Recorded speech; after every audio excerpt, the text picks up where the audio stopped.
What's up, everybody? Welcome to the Bronx Pinstripe Show. They're playing the Guardians. We asked for it. They got the Guardians, an AL Central team. The Yankees are not afraid of AL Central teams, Scott. What's up? I didn't ask for this. I don't ask for things. If you remember, I turned my microphone down to the desk. I turned my microphone down to the desk and knocked on wood. So this is not something that I'm asking for. That said, I am very surprised how fast the other AL East teams disappeared from these playoffs. I mean, it's pretty crazy when I don't know how many of the games you were watching. I definitely took a little bit of a break and was catching here and there, and I had it on a decent amount. But going back American League and National League, but the way that Toronto ended their season it put a little smile on my face. I'm not going to lie, because they do chirp. And the fact that they gave up a 9-1 lead to the Seattle Mariners, who I don't like either as far as franchises, it did put a little smile on my face. I'm not going to lie. But yeah, very surprised that both of these teams are gone already. I watched the Mets Padres on Friday night. And then I watched yesterday afternoon a good chunk of the Tampa Cleveland series, game, which felt like a series because it was like 18 innings long and nothing was happening. And I watched the Mariners come back. Once I saw them coming back, I threw that on. I got to tell you, actually, I really like, from like just an outside observer, I think having these series Friday, Saturday, Sunday, all in one park, like weekend playoff baseball. I don't know. I thought it was like a really cool weekend of baseball. Yeah, I'm very happy that they got rid of there's no one game anymore. That is something that just doesn't fit the sport of baseball. So you get 3 games, at least it's a little bit something more. And you're allowing another couple fan bases, 4 fan bases really, into the conversation for a longer time. But yeah, it's fun. I mean, there were some pretty crazy comebacks, with the Phillies series and St. Louis. They got knocked out fast. And then obviously with Toronto blowing a massive 9-1 lead at home. It's just brutal. It's brutal for them. And I laugh because it's funny, because it's them and not anybody that we give a shit about. But yeah, it was fun. I still like the fact that when it's a little tighter and there's more on the line at the end of the regular season. Going into the weekend, would you have wanted to trade spots with the Astros, not necessarily be the number 1 team, but in order to play the winner of the Seattle-Toronto series or the winner of the Cleveland-Tampa series? What do you think is the better pull for the Yankees? Well, I mean, if you look at the way things are going right now, both Seattle and Cleveland are hot. I think for very different reasons, though. That's the thing. When you look at right now who we're about to face, this team, their bullpen has pitched, I think, 10 1/3 or 10 2/3 innings in that series and didn't give up a run. Their starting pitching staff was elite both times, and they're not scoring many runs, but they're not allowing any runs too. And that is something when you look at, the team that they were playing. I understand like Tampa can go on those cold streaks, but that's a little scary understanding where we are, because I would almost rather slug with a team. Well, slugging. So obviously we saw the high scoring in the Seattle-Toronto series. I was when I was watching the game, the day game yesterday, the Guardians game. The announcers mentioned a stat that kind of blew my mind. 50% of all runs scored in the postseason since 2019 have been scored via the home run.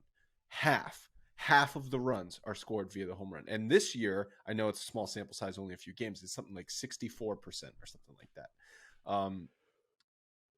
And that's what we saw, especially in the Guardians series, is no offense. No one can get a hit with runners on base from both sides. And then a timely solo home run or a timely 2-run home run is the difference in the game and a difference.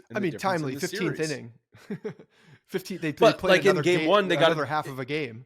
In game 1, they got the 2-run home run late to give them the victory. All I'm saying is when the pitching, I'm not just going to put it all on the offense and say, oh, the pitching looked elite because the offense sucked. No. Cleveland's pitching is elite. Bieber, Mckenzie is a lethal 1-2 combination. I know the Yankees hit Bieber back in the 2020 playoffs. That was his first playoff start. He came into the, I also heard this. He's coming into the postseason with like a 15 ERA. I'm like, hasn't he only had one start? Like, yeah. If you don't have more than one start, can't you not really use ERA? Don't you have to just go like he pitched 4 innings and gave up 8 runs or whatever it was? Like, come on, guys. Like a little context here. So I'm not ready to say. It's like our grades graphic. Context matters, guys. Yeah. I think I replied that. So thank you to everyone who was engaging with the post. It's always fun to see. But like, I think I replied to like 50 people, be like, listen to the episode. There's context here. But I don't remember giving Marwin Gonzalez a B either. I feel like I mean, in hindsight, I think we just glossed over Marwin Gonzalez. Anyway, I stand by the grade for Garrett Cole. I don't stand on. Oh yeah, I don't stand by the grade on Marwin Gonzalez is definitely lower than a B. So sure, I agree with that. What was he saying? I'm not prepared to say the Yankees own Shane Bieber from that one playoff start in which they hit him. I still do not love the prospect of having to face Bieber, Mckenzie in back-to-back games. At least it's going to be coming in games 2 and 3 with the way this is lining up, right? That's the advantage of getting the bye in the first round. You get to line up your pitching 1, 2, 3. The other team has to adjust based on what happened in the series. Now, Cleveland swept, but they also basically played 3 games. So they have the 2 days off, but their starting pitching is not going to be lined up to face Bieber, Cole in game 1. So the Yankees have an advantage there. And the way I'm looking at it, you got to win the Cole starts, right? Because Cole is going up against the number 3 for Cleveland. And then you've got Bieber against Nestor. I trust Nestor against anyone, but still no one's going to sit there and say that that's advantage Yankees. And then Mckenzie against the number 3 pitcher, whether that's Taillon or Severino. I know the Yankees haven't announced anything yet, but it's even more glaringly obvious. Garrett Cole. Must-win starts. No ifs, ands, or buts about it. No ifs, ands, or buts about it. You have to win, especially now. Like you said, there's a clear matchup favoring the New York Yankees, and that's Garrett Cole. So he absolutely has to go out there and shove. We're recording this on Sunday morning, and you're going to be talking with Mandy Bell in a little bit, who is the Cleveland MLB reporter. So she'll be able to give us a lot more insight on the September for Cleveland, I think, is one of the biggest things to talk about, obviously, because they're so hot and their pitching staff is really just is clicking on all cylinders, starting rotation and bullpen. But this is a team that is not. They have one superstar. They have one superstar, Jose Ramirez, who they signed for a big contract, not big enough. Like the guy could have definitely gotten a hell of a lot more money. Shane Bieber. Else. You wouldn't chase. Okay, fine. Shane Bieber's a superstar. Yeah. You're talking position players, though? I'm talking position players. I wouldn't even put Shane Bieber on as a superstar. Yeah, he's an elite pitcher right now. He did win a Cy Young. He did win a Cy Young, but even if it was a fake Cy Young. Yeah, there's almost like I need a little bit more to call him a superstar. I'm not disputing his talents. He has more Cy Young awards than Garrett Cole. That's true. That is true. Side note here, Corey Kluber losing that game. Oh yeah. A little bit of a circle around the world. Everything comes back to the same place. But this team is they're just all the way. Corey Kluber's been giving up home runs in Cleveland in the playoffs since the beginning of time. Since 1974. The team all the way through is just a good, solid problem. They're a problem all the way through. The whole team. Offense, defense, pitching. Well, they're pesky. They do get hits. I know that they didn't have a good offensive series versus Tampa, but at the same time, Tampa matches up with anybody offensively, and they could shut down anybody offensively. They are solid all the way around. And Jose Ramirez certainly leads and can hurt you in a very bad way at any moment. And they're just trying to get guys on base for Jose Ramirez, basically. I'm not about to make an argument that Cleveland's a bad team and the Yankees should smoke them. But Cleveland, and this is actually maybe potentially a scarier thing than the Yankees just going up against like a really solid team. They're hot, and they're hot at the right time. And sometimes being hot at the right time is better than just being a really good team. Because if we look at their month by month winning percentage, Cleveland's April 429, and the Yankees swept Cleveland at Yankee Stadium in April. That was kind of like a jumping off point for the Yankees. They got that comeback win, and then the Yankees took off there. April doesn't count unless you're in April. Then it counts.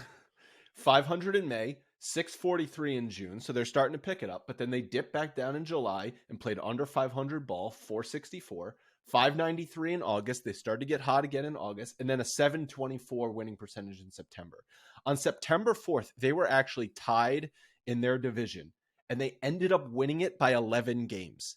Yeah, that's crazy. Okay. There were a lot of in division games. People at the choking. End of the season. They were like the other teams choked. Minnesota choked, and like other teams choked, but still, you were tied on September 4th, and on October 5th, you had an 11-game lead.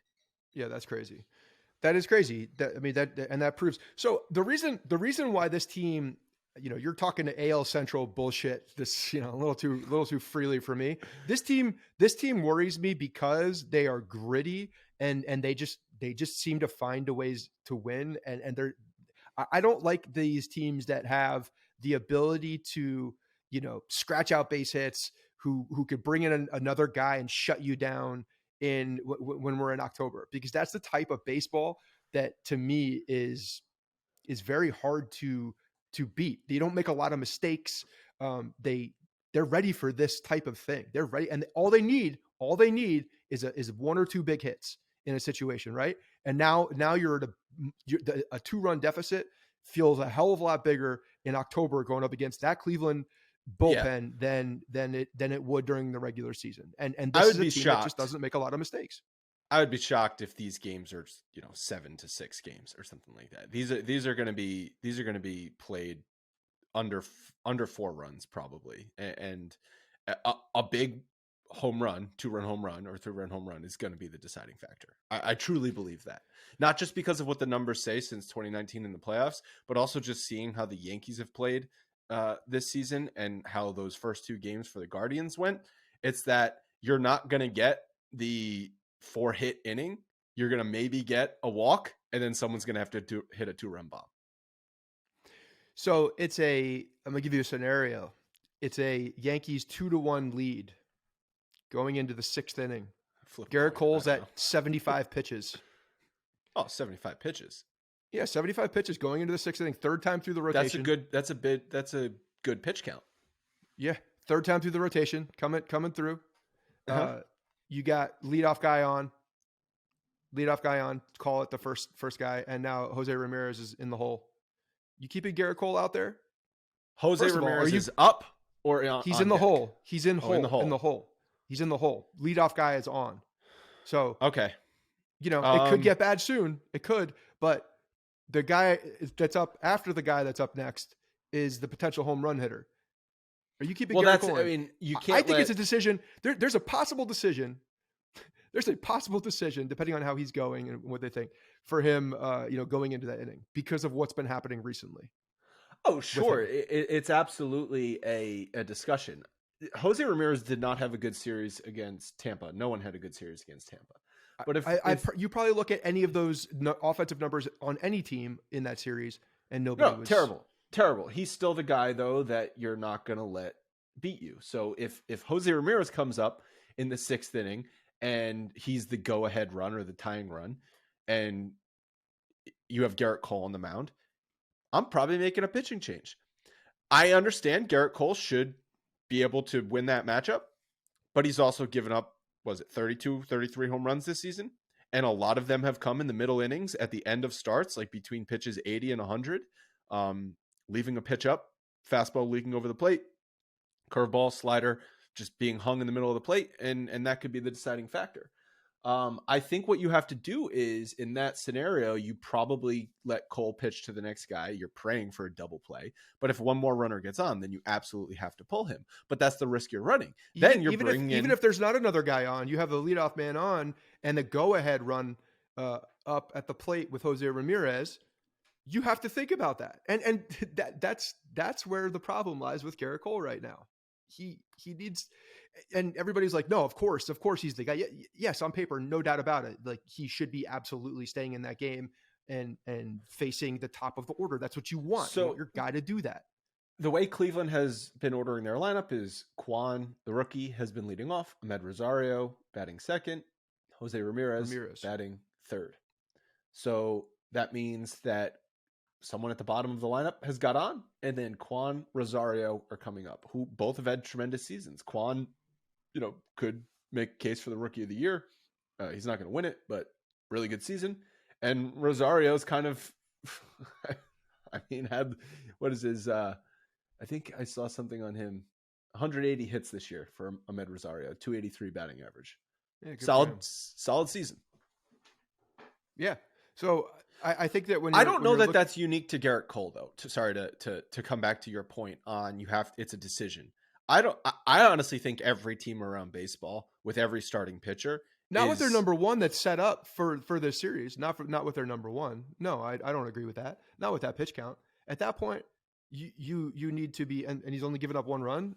At that point, like, he's seemingly pitching well. That's why I put the scenario that I put out there actually has him pitching well up to that point.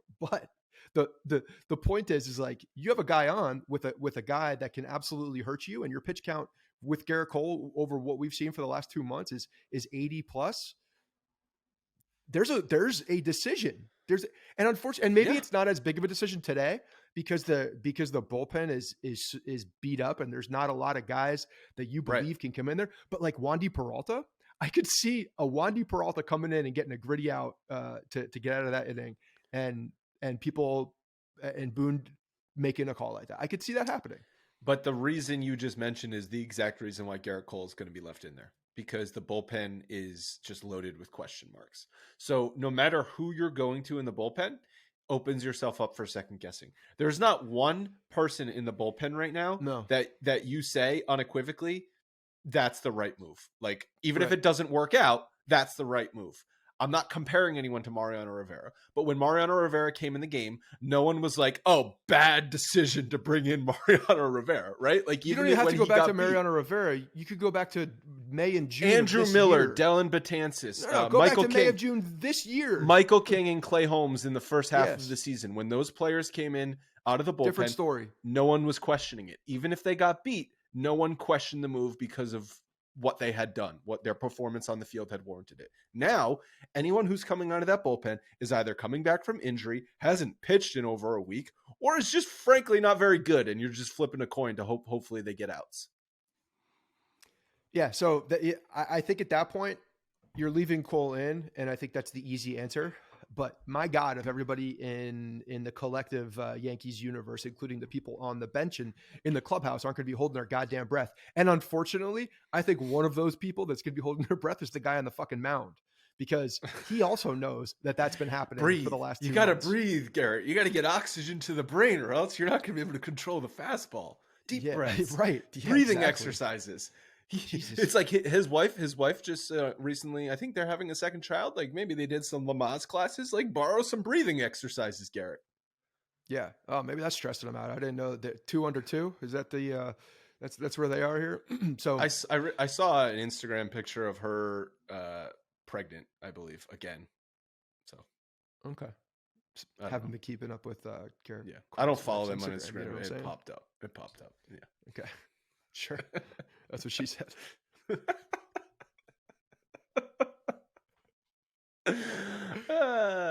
Okay. But yeah, so nice to look at. Okay, you just keeping it going. All right. I am. I'm gonna just keep digging my hole. The best thing about Garrett Cole is his wife. You know what? Wasn't she like she was a baller. She's softball player. Yeah. Something tells me she wears the pants in that relationship. Well, I'm trying to think of a good one here, but look, so obviously we haven't heard all the people that are on the roster. I think if there's any crazy shakeups, we could probably find some time to jump back on to talk about it. But, I think everything is trending in the way that we think, in the sense that DJ LeMahieu is another guy that's going to be circled on this lineup. And we're looking at what's he going to be. There were comments. I was reading an article from MLB just talking about how he's been limping. I didn't notice that he was limping over the last couple of games of the season, but apparently he was. But he was also thankful. Do you know why we didn't notice? Because the we were cameras never came off of Aaron Judge in the last week. Because of the the season. cameras were watching the hugs in the dugout. It's because we didn't see DJ LeMahieu at bats. We only saw Aaron Judge cam. But that's, and from the way that he was talking, some of his quotes, he wanted to get back out there to test it ahead of time.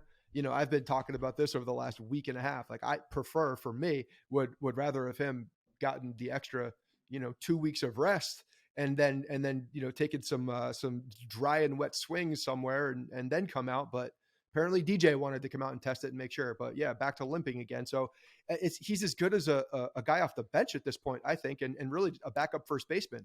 That's to me what I see, because if he's, he hasn't come back from the IL and lit the world on fire. He's a few hits, I think, in 15, 16 at bat. So it's not like he's a guy that you must play. To me, he's depth at this point. Even disregarding his performance in the last week of the season, if he was telling the trainers in Boone, like, I feel 100%, I'm ready to go, I think he's starting, even if he had no hits. But that's really not what we're reading. So presumably not what he's saying.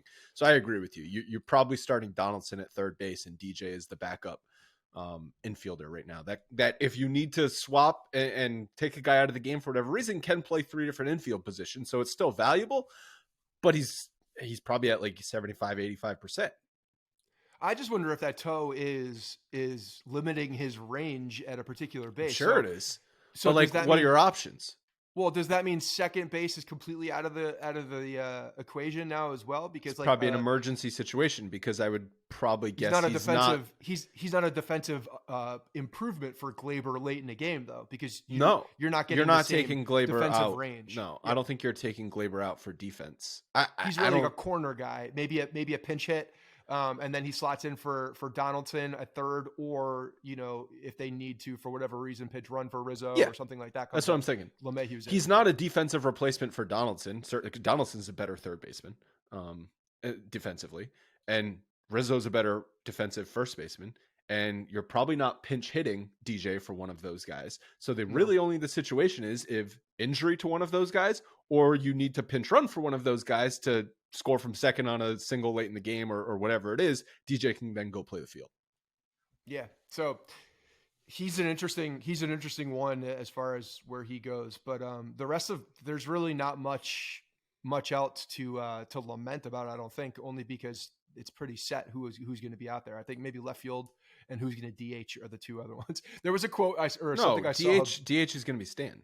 I know. I'm getting to that. The reason I'm saying that is because I saw an article that was funny. It was like, Stanton, is looking to get back on. He's been struggling from mid-June through September. I'm like, what the? So all year, 2/3 of the season. So all season. He's been struggling all season. He's been struggling for these last 350 plate appearances. Struggling for 3 months. Yeah, you don't put a range on that. Yeah, he's been struggling since like the 2017 season. Yeah, but still puts up big numbers at the end of the year. So 2 questions. Number 1, if the Yankees were to lose this division series, would you put that on par with a upset as the Yankees upsetting the Guardians or then the Indians in the 2017 playoffs? Because the Yankees were heavy underdogs going into that division series. The Indians were the best team in the American League that season, and they won, I believe, at some point like 20 games in a row that year. They were a juggernaut. They had just come off. They were up 2-0. They just came back off a World Series appearance, a near win. No one was picking the Yankees in that series. Yeah, I'd say it's just different because the Yankees still had a bunch of talent on that team. The roster looks different, whereas in hindsight, it did though. In hindsight, when you look at this Cleveland team, it's not. You can't compare the rosters though. The comparison, if you're comparing the rosters, the pitching staff on Cleveland is better than that 2017 Yankees pitching staff. I know, but the rest of the position players, Cleveland doesn't have. They're not. Cleveland does not have the position players at all to be on the level of that type of upset. So you could go the other way. I'm actually completely flubbing this question. The answer is yes, I guess, because they don't have the roster. They don't have the roster. So yeah, it would be a that was a pretty big upset. Cleveland fans look back at that series, and that's one of their like biggest gut punch losses because they had eyes on a World Series that year. And then the team kind of went downhill after that. So I was just running just running wind sprints in my own head right there.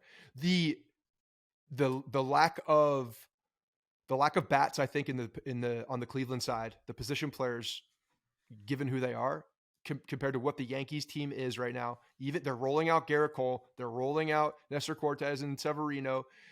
Yes, it would be a huge upset. The Yankees have home field advantage. They've been waiting for them. The Cleveland just came off of a 15-game win where their bullpen got depleted and couldn't score runs. So yeah, they haven't scored runs either. So if the Yankees were to lose this series, yes, I think it would be a massive black mark and a huge upset, because the Yankees should absolutely, everything on paper says the Yankees should win this, no doubt about it.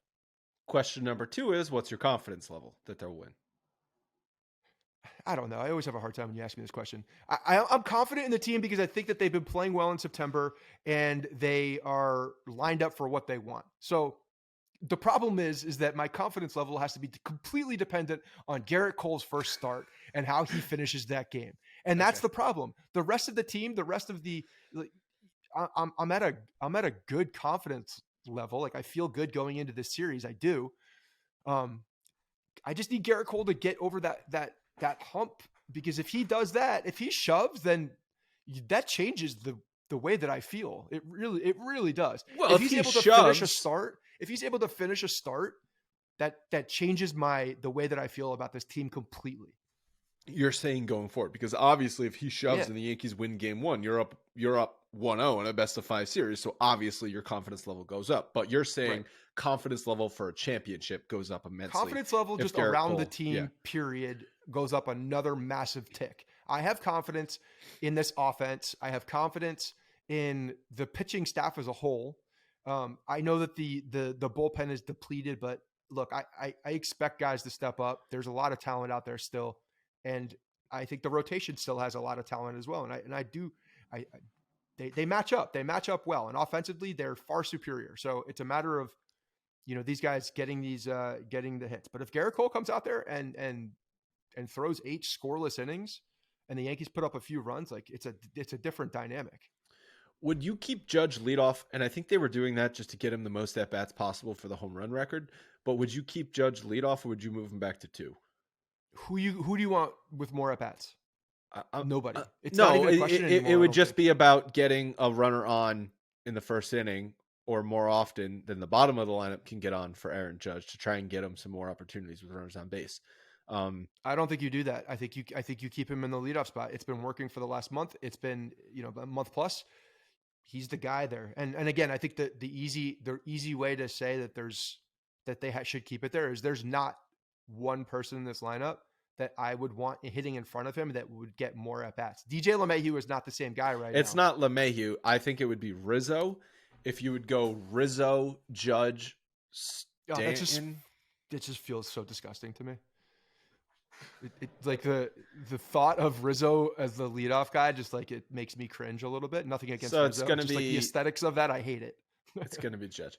So your confidence level, when I asked you about Garrett Cole specifically, was 6, and that was I said also 6'7". 6'7". That's also what I said. Yeah. So that's also what I said. So is it fair to say that is your confidence level right now entering the series, is between a 6 and a 7? No, I'll go 7-8. Like, I think I'm confident going into the series because I think the team is good. I'm not overly confident because I know that this Cleveland team can put up a whole bunch of zeros, and if they do that, then it's a bullpen game, and that gets to be in muddy waters. We don't want this to be in the Yankees don't want a dogfight in the trenches for this game. To give a football parallel here, they don't want that. Got to control the offensive line. They want to slug this thing out. They want to obviously put up runs, because if they get dirty and this thing comes down to, we got to put up zeros from our bullpen, shit's going to get dicey for the New York Yankees. Yeah.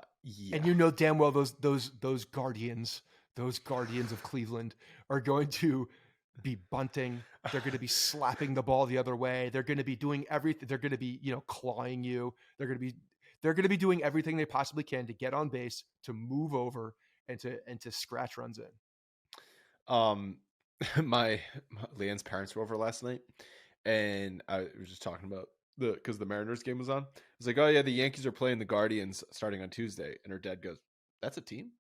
So I was like, "Yeah, let me explain what happened here." So still, news is still spreading that the Guardians are real. So did you like that 15 inning game? Real baseball, right? That was real baseball. It was real baseball. 0-0, 15 inning game. Yeah, I'm gonna be very honest. I did not watch the whole thing. I turned it on in a couple things, but I did not. I was at that point dealing with a kid with an ear infection, battling for the television, and I lost. So I was following it on my phone, and it was a calculated decision. But yeah, real baseball, like a lot of opportunities. That shit's fun. It is. It's nerve-wracking as all hell, but it's fun. It was a fun slog. Obviously, I'm kidding. I don't want the Ghost Runner in playoffs, but don't mind it for the regular season. Anyway, I will be talking to Mandy Bell in about 3 hours from now. So enjoy that portion of this podcast, and we'll talk to you after game one. We're going to be doing reaction episodes after every single game. Scott, yes. I got one more question for you before we get the hell out of here. Jose Ramirez is obviously that guy on the team, right? On Cleveland. We know what he is. If you listen to this show, you know I have a mild obsession with Jose Ramirez because I think he's the ultimate baseball player. But there's one other guy on that Cleveland team that scares the shit out of me. And I'm wondering if you know who that is or if that's that same guy for you. And if there is anybody on that team, maybe that does scare the shit out of you.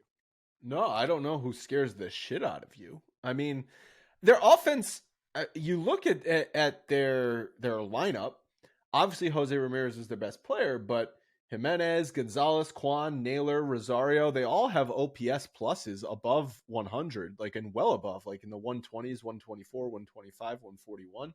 I don't know. Who scares the shit out of you other than Jose Ramirez? Josh Naylor. Josh Naylor scares the shit out of me because he's the type of guy that I feel like he gets up for big moments. I feel like he hates the Yankees. There's something about him in the look of in his eye that says, I hate the New York Yankees. And he shows up. It feels like he shows up. I don't even have his numbers against the Yankees. I tried to get it on Baseball. Do you want me to pull him up? Yeah, because I can't get through that spreadsheet that fast. That spreadsheet of a website. But Josh Naylor, career splits against the Yankees. Your career and then recency bias also, if it's there in my favor. I mean, something tells me there's not going to be a huge sample size either way. The guy is a gamer. He plays with a lot of emotion. And for whatever reason, he feels like one of those guys that I don't want up in a big moment. I really don't. I do not want Josh Naylor or Jose Ramirez up. Either one of those guys. Jose Ramirez, obviously all the talent in the world. Naylor, for some reason, just like feels like a killer. He has 36 career plate appearances against the Yankees, a 278 batting average, a 778 OPS, and he has 2 home runs, 10 hits. Okay. Pretty average numbers. Pretty average numbers. So, maybe it's just my own head. Maybe it's just the way I look at a guy and see the hate in his eyes a little bit. But he's one of those guys that worries me. Everybody else on that team, like knock on wood again, not to disrespect anybody, I got no fear of anybody else on that team at all. Like not even a little bit when I'm looking at who they are. And I agree. It's Jose Ramirez, and then maybe completely unprovoked, and I'm alone on this island. But Josh Naylor is the other guy. Okay. Well, hopefully the Yankees nailed down Naylor.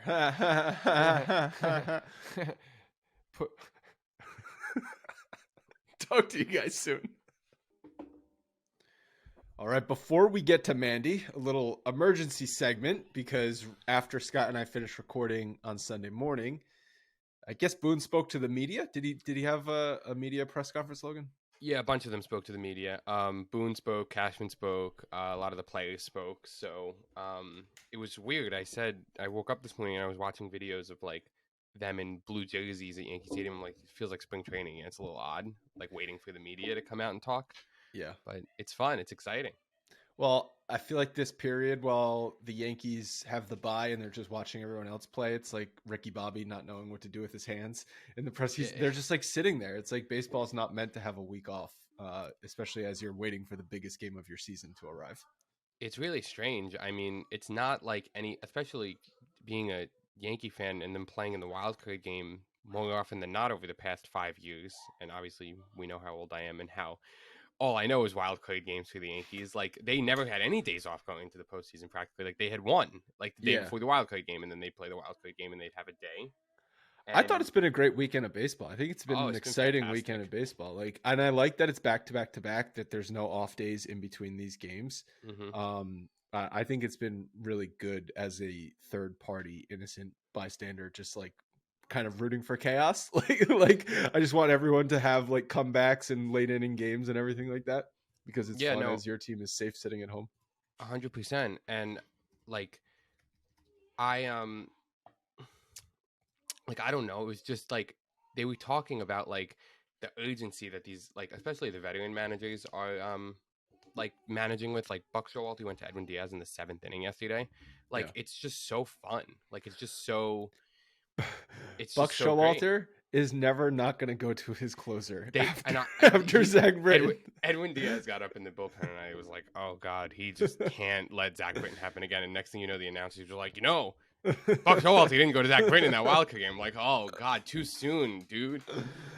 What was that, like 2014 or something? That was so long ago. It was at this 16. Point. Yeah, but even 16. It feels so. like a decade ago. Well, we're gonna just quickly fire through some of the news that came out today. The playoff rotation was set: Cole, Nestor, Severino, 1, 2, 3. No major surprises there. Obviously, we knew Cole and assumed Cortez, and I think based on what a lot of people were feeling in the last couple of weeks of the season, Severino was going to be that guy in Game 3. I expect Tyone to be the first long man, I guess, out of the bullpen, backing up any of the starters, and I'm not even necessarily thinking they're going to be saving him to back up Severino if Nestor gets in trouble, or if Cole gets in trouble, or if you've got a 15-inning game and you need someone to pitch 5 innings and extra innings, like Tyone's the guy.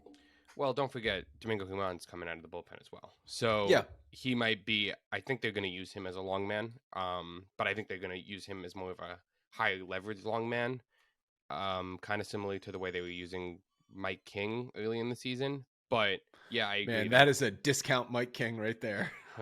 Yeah, really. Yeah. But I think that's going to be the way that they use him, and I agree that they're going to go to Tyone. Like, obviously he's going to be there to collect some slop, unless they don't put him on the roster. But I don't see them doing that. I don't either. I mean, he's earned. Like I said this a couple weeks ago. I still rather have Tyone pitching than a lot of guys in that bullpen, even if Tyone has never pitched out of the bullpen before. He's still a better arm than a lot of the guys that you would put on at the back of the bullpen. Yeah, it's just they've never, like, he's never done it, so I guess it's a little bit of like a wild card in our heads. But I don't think that, I'm sure that the Yankees are prepping him in a way that they feel fit to the way they're going to use him, so he's going to be as prepared as he can be. Yeah. Yeah, I mean, they basically they didn't announce the roster today, but I mean, I wrote it out, and it's pretty much, it's all but set based on what he said. Yeah. And Wandy Peralta will be added to the roster for the bullpen. One concerning thing is that Clay Holmes might not be available for Game 1, but he will be on the roster. Strange. I mean, I get it because of the extra off days in the first couple games of this series. You have the luxury of not pitching him in Game 1 and then having him get extra. But it's like, what are we talking about here? I mean, if he's not going to be ready for Tuesday to pitch, what's going to change between Tuesday and Thursday after he's already been off for 2 weeks?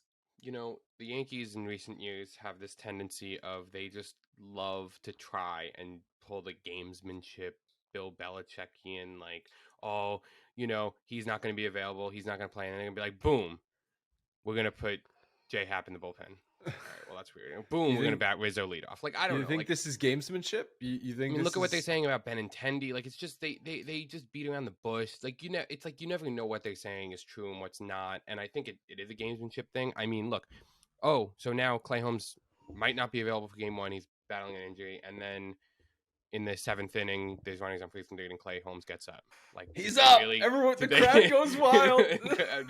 Did they really catch anybody off surprise? I don't know, but I mean, if it happened, would you be surprised? No. But like, to me, if you're on the roster, if you're on the roster, you should be available to go into game one. You shouldn't be not available. That's what the whole thing with Benintendi. It's like if you put him on the roster, that means he's healthy enough to hit, healthy enough to field, healthy enough to run, healthy enough to do all of it. So you might as well just start him at that point. And then if he's not that, then don't put him on the roster. Same thing with Clay Holmes. I don't want a 70% Clay Holmes coming out of the bullpen.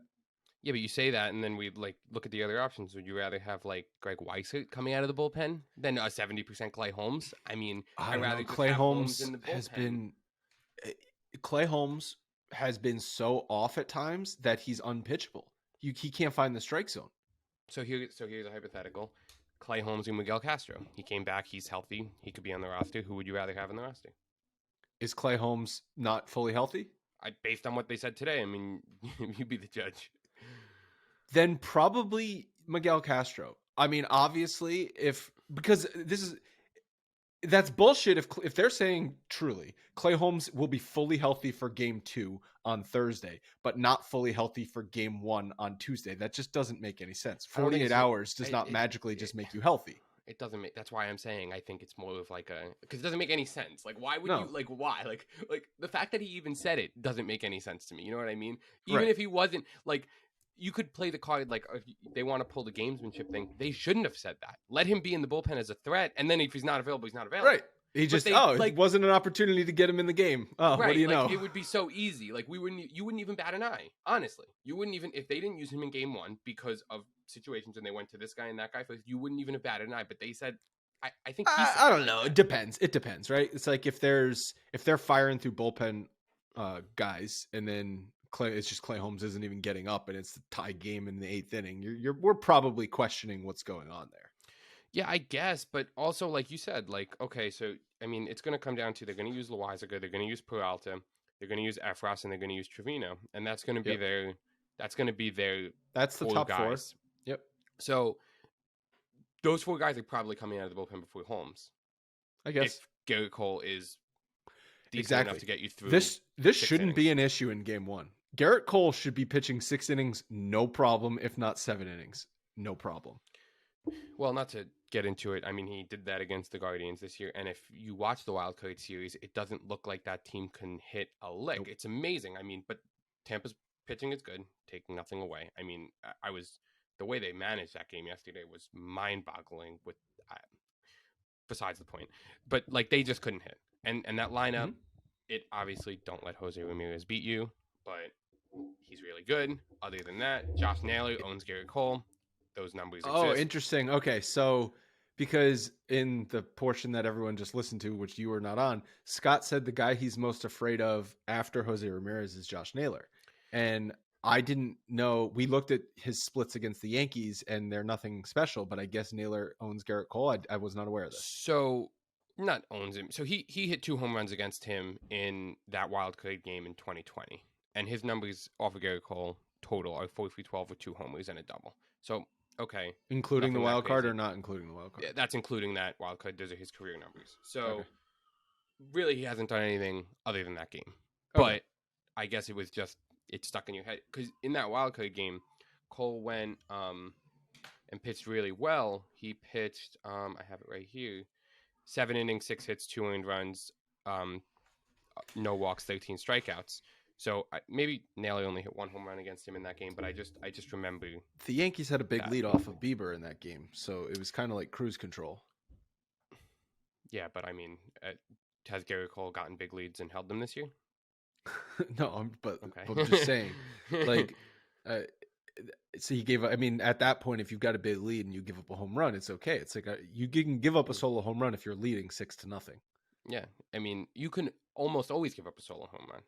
I have come on here a million times and said it's not the home run in the 15th inning of a nothing game.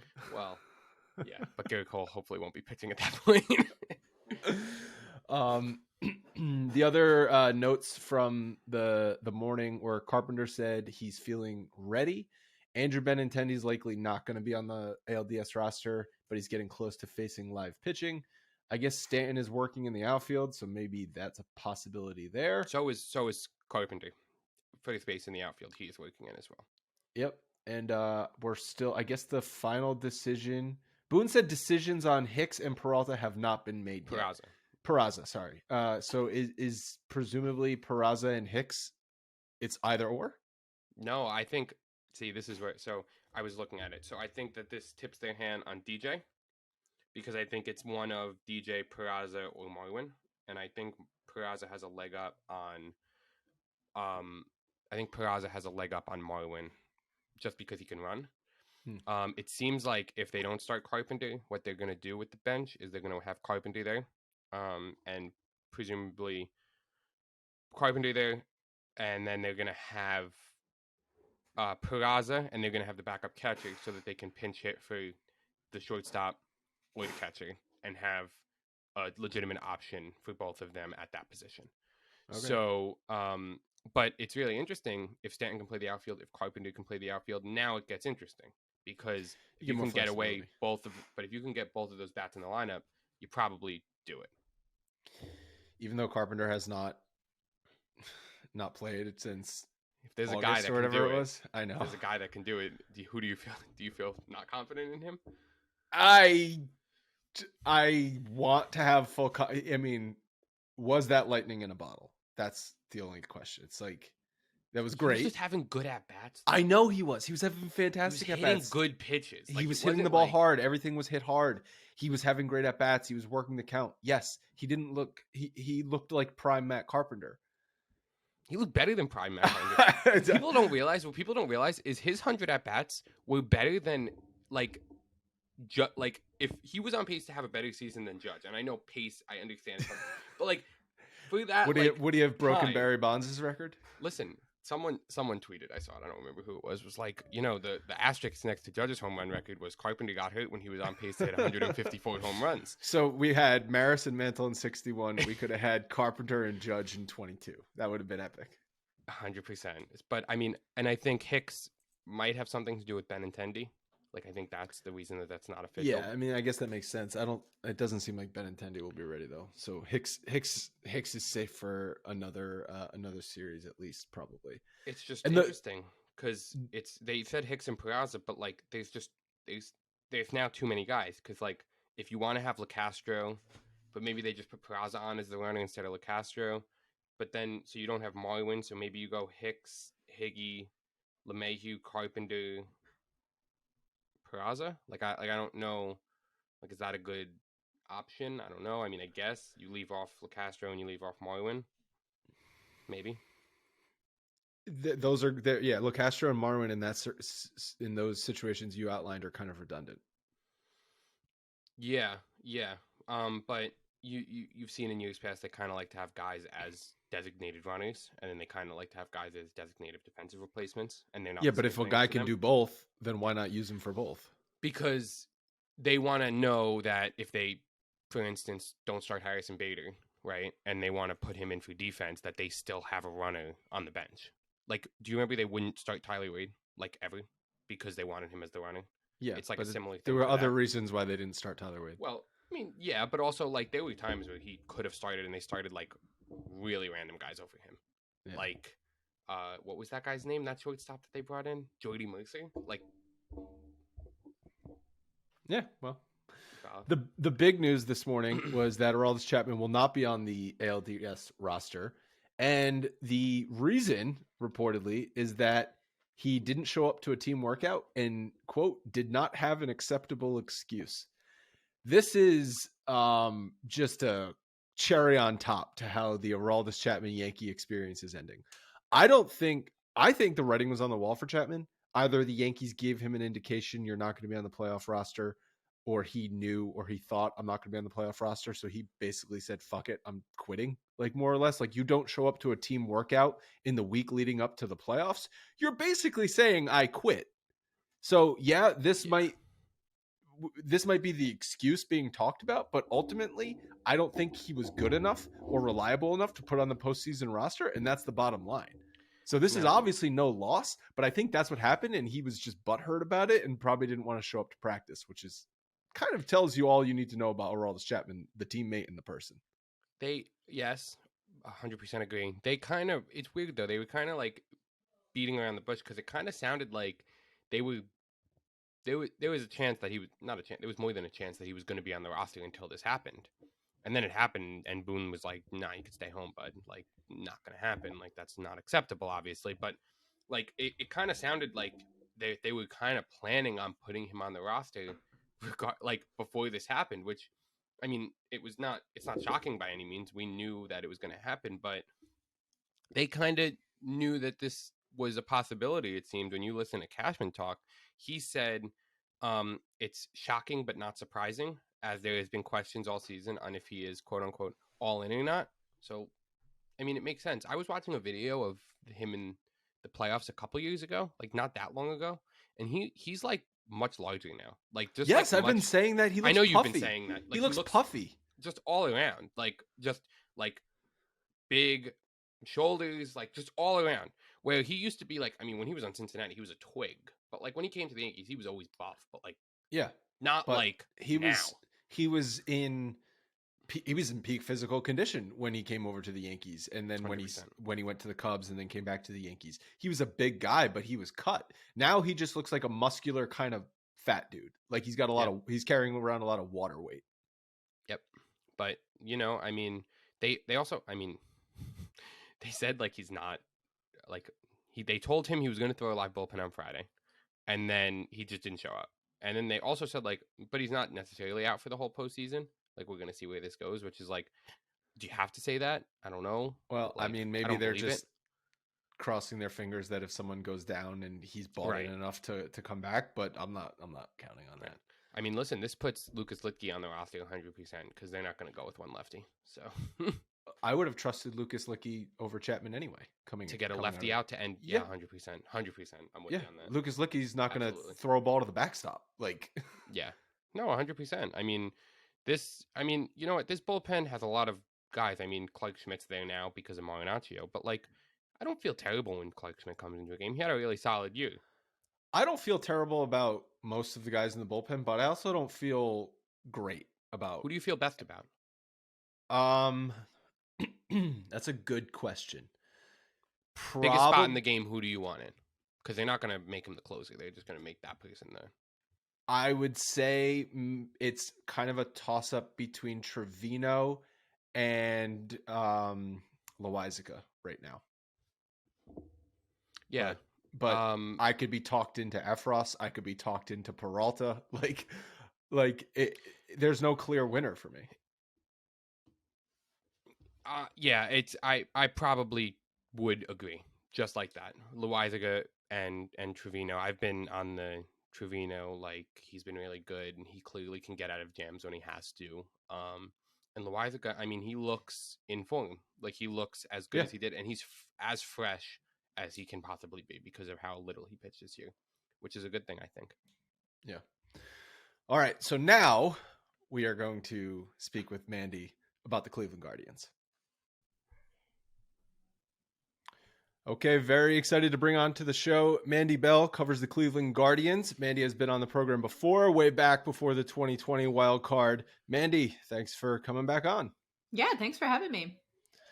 So we were just talking. It's been a long weekend for you, but you're enjoying the nice Sunday off day after the Guardians swept.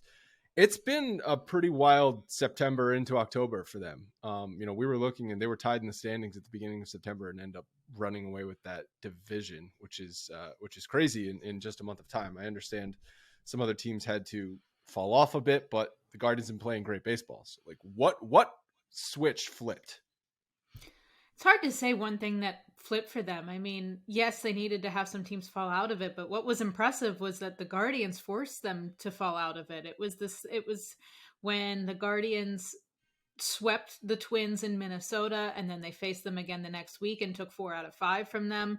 That first sweep was really what started the Twins' downfall. And then again in Chicago, right after that 5-game series against the Twins, the Guardians swept the White Sox, and then the White Sox fell off. So it was for both of those two teams who were really the only two competitors the Guardians had in the Central this year. It started with the Guardians forcing them to sort of fall off that edge there, which nobody really expected. I think everyone thought this division was going to be one that sort of was won by default, and whoever had the least number of losses rather than the most number of wins was going to be the one who took it. And somehow it was one of the divisions with the biggest gap at the end for a division race. And so that was the most impressive thing, is that they just took matters into their own hands. And Stephen Kwan and Oscar Gonzalez and Andres Jimenez and all these younger guys were so impressive for them. And I think their pitching staff really came together at the right time. And even when Jose Ramirez was not being the usual Jose Ramirez during that stretch, the rest of the offense was able to pick him up. So it was really like a collective effort for them to be able to get to the position they are. Yeah, because the Yankees won 5 out of 6 against the Guardians this year. And it's kind of ironic because the series at Yankee Stadium way back at the beginning of the season was kind of a springboard for the Yankees. They started to go on a huge run right after that. They had that comeback win, the Miles Straw game, which for a number of reasons looking back is obviously was a crazy game. But I mean, ultimately the Yankees came back and it was a good win for them. And that sort of sent them on their way. And then they played like a weird doubleheader and they won 2 out of 3.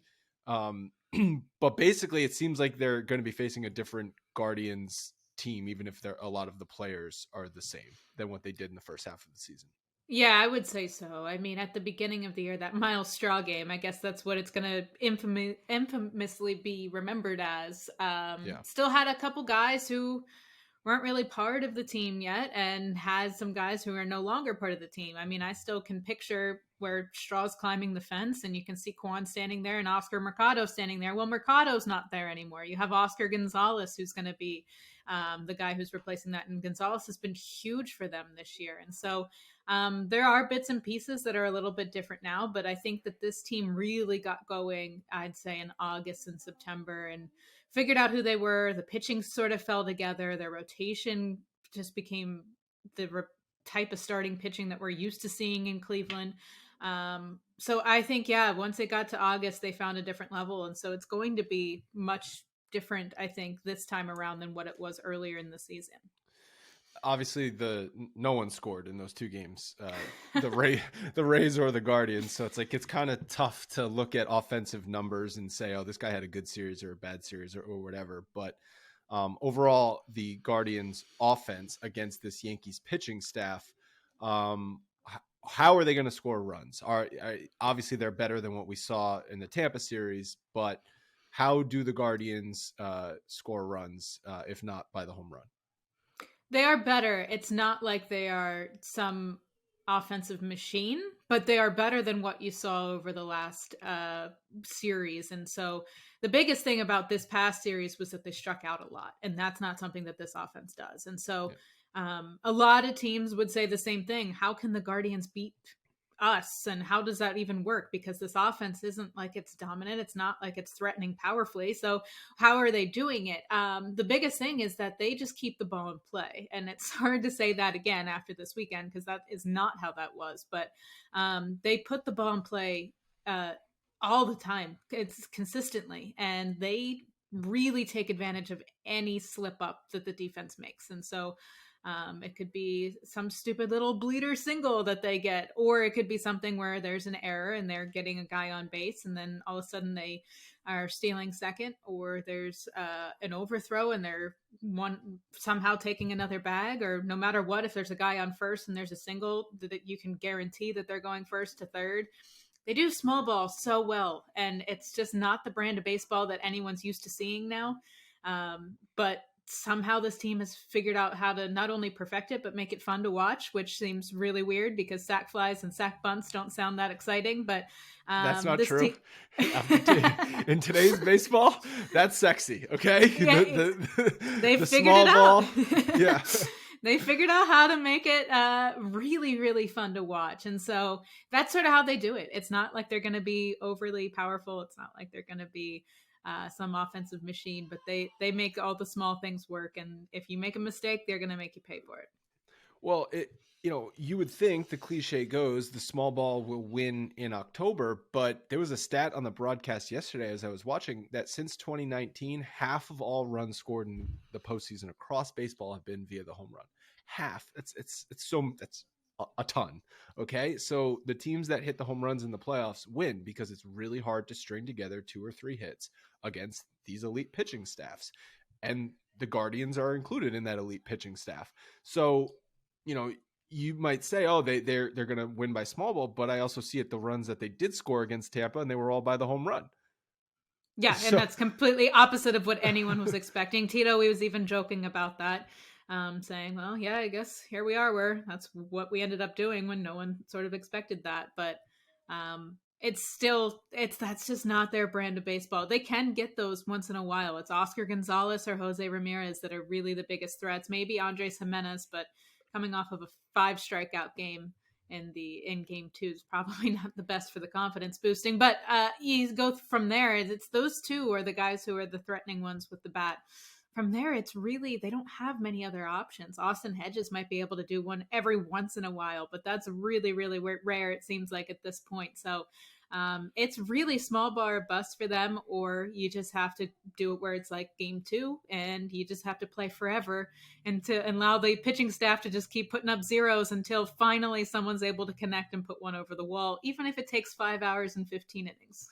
Yeah, I mean, that's why from the Yankees perspective, I'm saying don't pitch to Jose Ramirez. Don't let him beat you. Force one of the other guys to beat you. It's kind of like how when the Yankees were struggling so much in the second half, teams that were still pitching to Aaron Judge, I'm like, what are you doing? No one behind him is hitting.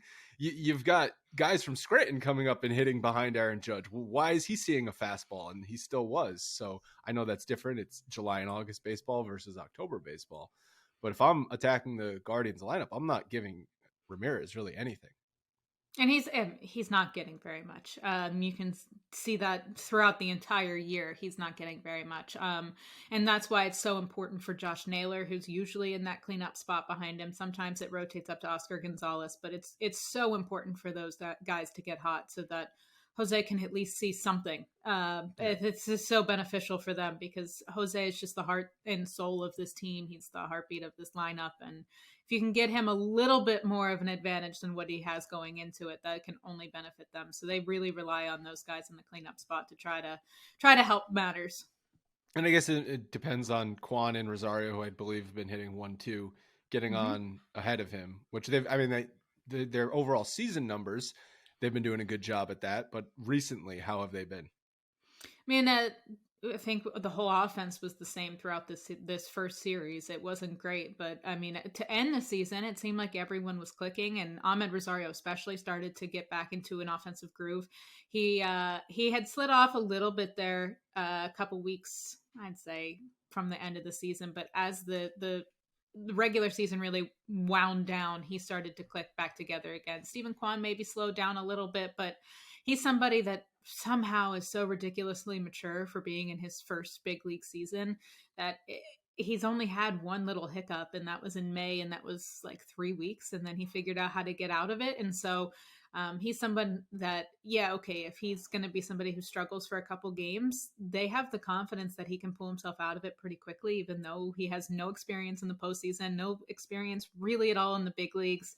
But he's just so mentally tough that he's able to do something like that. So he might have struggled a little bit towards the end of the year and into this playoff so far. I don't think it's something that any of them would be concerned about because he's so ridiculously patient at the plate. Have you got an indication yet of what they're going to line up their pitching? My guess at this point is that Cal Quantrill will just be pushed back from what would have been a game 3 start if they would have needed it, and just push him to game 1 just because Shane Bieber would be just short. Yeah, he'd be on short rest if it was for game 1. So you push him to game 2, Cal Quantrill game 1, Tristan Mckenzie would then likely follow at game 3. Sort of use those top 3 guys again, just in a little bit of a different order, but those 3 are going to be the ones that they lean on as much as they possibly can. Well, the off days in this series kind of make it weird where there's off days after 1 and after 2 and then not again. So the game 2 starter could be available for game 5, but it would be on 4 days rest, I believe, for game 5.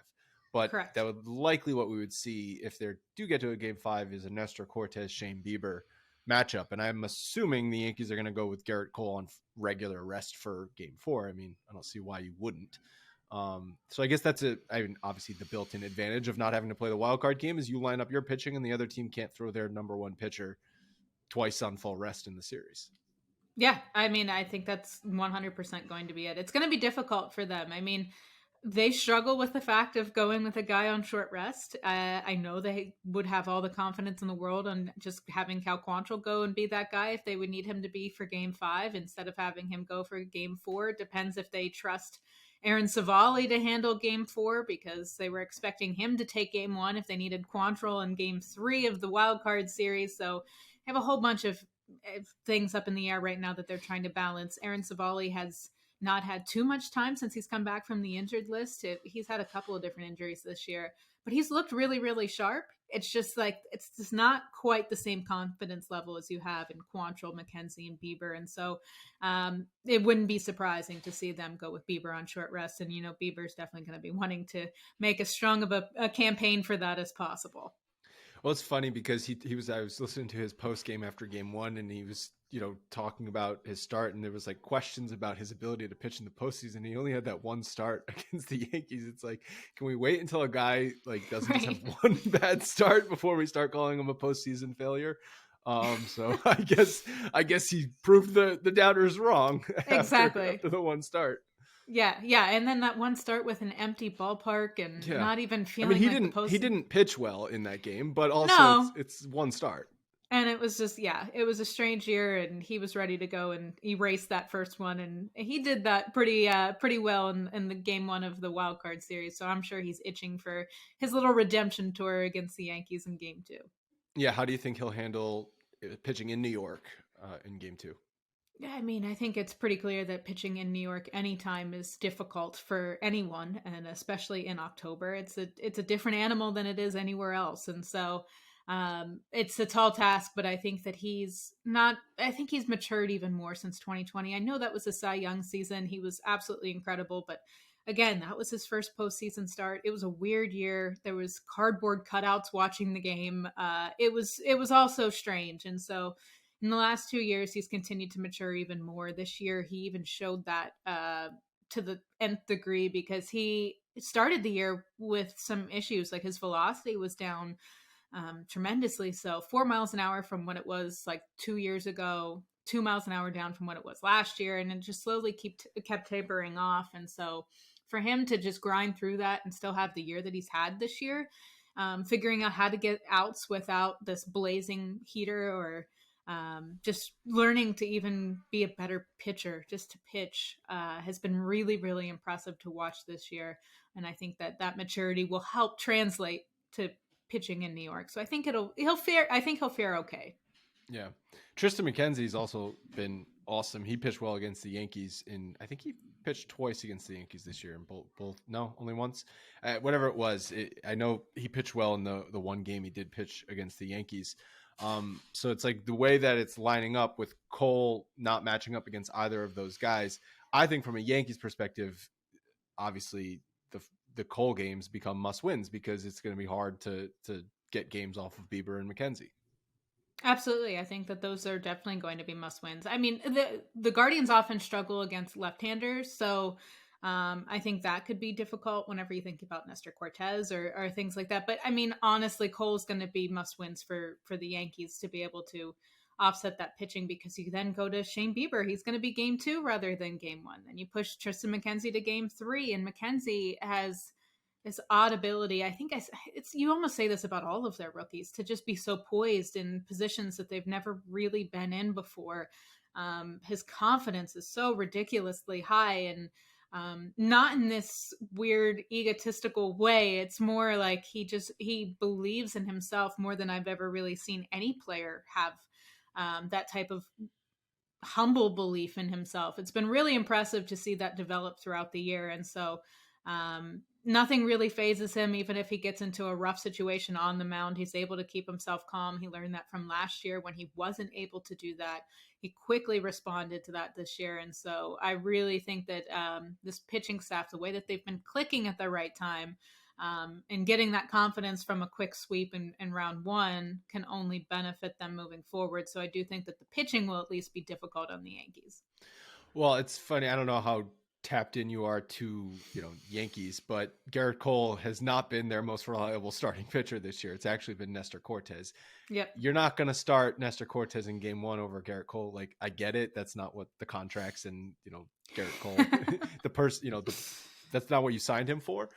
But I actually have pretty much full confidence in Nestor Cortez, not necessarily out pitching Shane Bieber, but pitching a hell of a game, and that being a close game, even though the pitching matchup you would not say is in the Yankees' favor. I think Cortez lines up really well against the Guardians to see him have success. I think that he could be somebody who presents a lot of problems for this lineup. So Shane Bieber is going to have to be really like pinpoint accurate and just exactly how he was in game 1 against the Rays in order to keep the Guardians in it, because it takes their offense a little bit to get going. Hopefully for everyone's sake, it's not always 15 innings that we have to wait for anything to get going. But did you miss the ghost runner? Be honest. Honestly, no, because I'm very anti-automatic runner because I'm just such a traditionalist. I'm not a big fan of it. So I'm the loser in the press box who just loves rooting for chaos. So at that point, once we're already there for that long, I'm like, you might as well get past 18 innings and set the record, right? Like, let's just keep going. Oh, playoffs! I absolutely do not want the ghost runner in the playoffs, but I don't know that we need 15 innings on a random August afternoon. I've said that before. So what about the bullpen? Clace has been fantastic, 42 saves. But what about the rest of the bullpen? Who's dangerous out there? I mean, it's a bunch of, for most people, no-namers. I mean, it's been really impressive to see how this bullpen has pitched this year, because they've been one of the best in not just the American League, but the majors. And it's been guys like Sam Henches, who most fan bases have never heard of him. And he's been able to step up and get into a role where he was in game 2, where he's throwing 3 shutout innings in the 13th, 14th, and 15th in game 2 against the Rays. He's the reason that they were able to hang on so long to win. And so you have a whole bunch of guys who can step up. So, I mean, the biggest ones are Trevor Stephan, James Karinchak. Those are their 2 guys who often are bridging the gap to get to Clase at the end of the bullpen. And usually if Cleveland can have a lead, there's like 98% confidence that Clase is just going to come in and shut it down. And it's just, he's been absolutely consistent and dominant this year for them. And so as long as they can get to Class A with some sort of a lead, they are always very confident in that. But it's usually Trevor Stephan and James Karinchak who are the big guys that set up Class A. And I know Karinchak had that a rough outing against the Yankees back in 2020. I think Gio Urshela hit a grand slam off of him. I think this is going to come down to the bullpens, because the Yankees bullpen has so many question marks right now. And there was news this morning. Chapman's not on the roster, which isn't necessarily a huge loss because he wasn't pitching well, but it's just like there's just a lot of question marks. Clay Holmes might not be ready for game 1. Like there's a bunch of stuff. So I think a lot of this is going to come down to the 7th, 8th, and 9th innings and the bullpen arms, whoever pitches better. Well, I mean, for every Guardians game this year, every game came down to the 7th, 8th, and 9th inning, it seemed like, just because that's when their offense scores runs. They have so many come from behind wins this year. They, at so many different points throughout the season, had the most runs scored in the 8th inning on. And it's just sort of how this offense has been built of, okay, we're never out of it. We got time. If it takes us a little bit longer to figure it out, we'll just wait a little bit longer. And most of that is the youth speaking on the team. They don't really know any better. So they're like, okay, why not? And it's benefited them for the most part. There's definitely been some hiccups when it comes with inexperience, but for the most part, the youth has benefited this team, which has been fun to watch. And so a lot of it comes down to those last few innings of the game anyway for them. So it's only fitting that it would probably be the same brand of baseball that we're going to watch throughout this next round. But their bullpen has been pretty strong. And even guys like Angel De Los Santos, who's been impressive. It's just, you have these no-namers. I know Trevor Stephan's a name that Yankee fans might remember just because he was the Rule 5 draft pick that the Guardians got, I guess 2 years ago now, whatever it was, from the Yankees organization. And he's now turned into one of their most dependable high leverage guys. It's been a pleasant surprise for this team to have so many of these random relievers really turn in and blossom into guys that they can trust on a day-to-day basis. Yeah, and Francona, I mean, I remember him back when he was with the Red Sox, but I mean, it's about pushing the right buttons, right? And when you've got to go through so many bullpen arms, one guy doesn't have it, that can cost you a game, can cost you a series. So it's really, you got to be super perfect with all the bullpen decisions in a short series. And Tito's been unbelievable with having a good feel for that this season and having a good feel for all of his guys in general, what they need to hear to get better and learn, and when to just back off the pedal and let them just figure it out on their own, because this is the youngest team in baseball. We say it so many times this year, but there's a lot of learning that comes with that. And Tito always jokes like, I'm old, you're young, we'll figure it out. Like, we'll find a way to meet in the middle. And they did, and he's been excellent at it this year. Without him, I don't think this team is in this position, just because he's figured out a way to get everyone to buy into this small ball concept. You can't really be successful if everyone's not buying into whatever they're putting out there. And so he's been able to do that really consistently, really well. And he's been able to figure out exactly what buttons to push when it comes to the bullpen, who can be relied on in certain positions, who's not ready to handle whatever they're about to put him in yet. There's been a lot of learning curves with this team because so many guys are so young and trying things for the first time, but he's been able to have a good pulse on what's the right thing to do. What season is he on with the Guardians? It's got to be close to 10 years, right? Yeah, he was in I want to say it was 2012 now. Okay. That he was hired. Yeah, he's got to be one of the longest tenured managers around the league. He is. He is. He and Kevin Cash, his good buddy Kevin Cash, they are the two longest, which Kevin Cash surprised me when I read that the other day. I know. I was like, I know. It seems wrong, hired, but yeah. I think he was in his 30s when he got hired, I believe. I think he was like late 30s. You're saying Cash? Cash. Yeah. Not Francona. I know not I was going to say, Tito's a little bit older than that. No, I think Kevin Cash was like late 30s, early 40s, which is pretty rare for a manager. Absolutely. Final thing that I want to talk to you about before we get out of here. What are your thoughts on Judge's season? Obviously, great season, but from a reporter from another team, I'm curious how you're looking at the season that he put up. I mean, it's hard not to look at it as if it wasn't one of the most impressive offensive seasons that anyone's witnessed. It was quite the show. Was glad to see that he eventually got to 62, cut it close, made the dramatic suspense, but I think it's good for baseball. I think it's fun for baseball. And I have a podcast with Sarah Langs. We talk about this type of stuff all the time. And I was telling her a story on that not too long ago, that I was at this sports bar one Monday night, and it's my husband's family member who owns it. And he was sitting there, and came out to see us and was like, why is the TV on baseball and not Monday Night Football? Like, let me go put it on football. What are we doing? And so he went back to change the TV, and people in the bar started like complaining, saying, we don't want that. We want to see if Judge is going to get his home run tonight. And so it was something that was allowing baseball. This was in Cleveland? This was in Pennsylvania. So this was in Harrisburg, Pennsylvania. Right. So yeah, it wasn't in New York. It was people outside of that area just demanding that baseball be put on over football, which was so fun to be able to see, because you don't ever hear that anymore. No. And so I was like, this is awesome. Like, yes, more baseball, please. Let's do this. And so he's like, okay, I guess if everyone would rather have baseball, we'll just leave baseball on TV. Well, everyone's living and dying on every pitch that Aaron Judge was getting to see if the home run was going to happen. So I thought just that in general was so good for the baseball world. It was so fun to have that attention.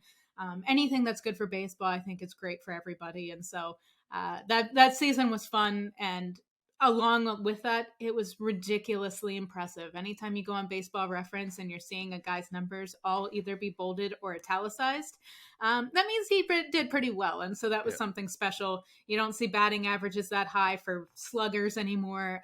Everything about it was just so collective and so fun to watch. So I think it was great for the game.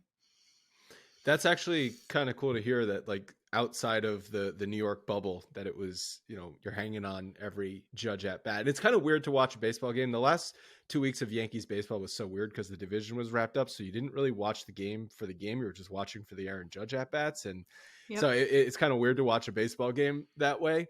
Yeah.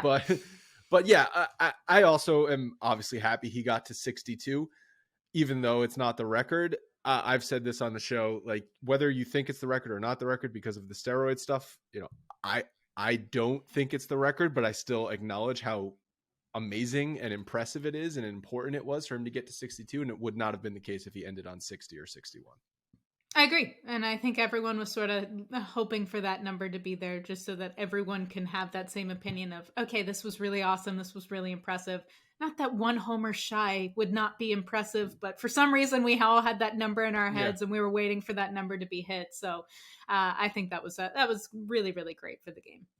So what's your prediction for contract in the offseason? Oh goodness, they're gonna just hand him a blank check and let him fill out whatever number he wants to fill out. I think that was as impressive as a contract year as you could absolutely might be the have. most impressive in sports. Like ridiculous. You could not come up with a better bet on yourself season than that. Yeah, the number's gonna just make us all sick to our stomachs, but it's gonna be worth it because he obviously deserved it. He stepped up when he needed to. So I'm excited to see all the records that he's gonna break with that number. All right, Mandy. Well, enjoy the series. I think it's going to be a good one. And thank you so much for coming on. Absolutely. Thank you.